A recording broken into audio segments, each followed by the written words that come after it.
Nyinagahirwa, shall space taken. Nyinagahirwa takes it away.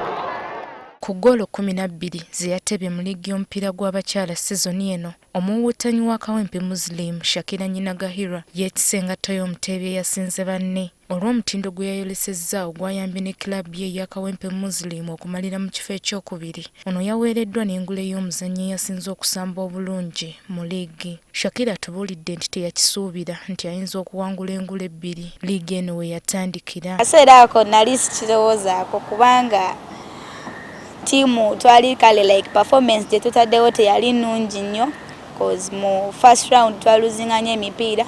Nyinagahirwa yatandika okuzannya omupiira mu mwaka gwa 2015 mu mpaka z'amasomero ga primary ezayindira e Mubende. Mu kaseera ako yali mu kibiina kya 5 era eno gye yasisinkanira abazannyi Nasuuna ne Sandra Nabweteme abaamusikiriza okwongera amaanyi mu kusamba omupiira. Nenfuna kale ekirooto nange nga njagalako okusambirako Kawempe.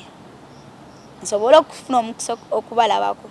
Mu 2018 yeegatta ku Kawempe Muslim ey'abato wabula agamba tekyali kyangu kuyingira ku ttiimu nkulu olw'abazannyi ab'amaanyi abaaliwo ebiseera ebyo. Then waliwo bakyaliwo ba Tracy Jones, ba Juliet Nalukenge.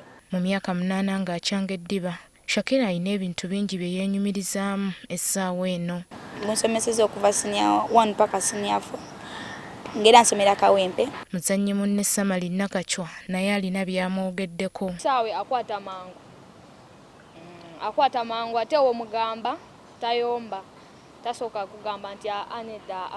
Mu kiseera kino Shakira atunuulidde okuyamba Kawempe Muslim School okukomyawo ekikopo ky'amasomero ekyabatwalibwako aba St. Noah Girls Schools sana omwaka oguwedde. Wabula ekigendererwa kye eky'amaanyi kyakuzannyirako mu liigi za Bulaaya. Ekirala njagala kukubirako ku national team enkulu cause madde nkubira under teams. Shakira Nyinagahirwa ye muzannyi ow'okusatu okuwangula engule 2 mu season emu ng'eyasooka yali Nasuuna mu 2017 ku Kawempe Muslim n'akiddamu mu 2019 ku UCU Lady Cardinals ate olwo mu 2021 Fazila Hikwaput ku Lady Doves naye n'awangula engule zino.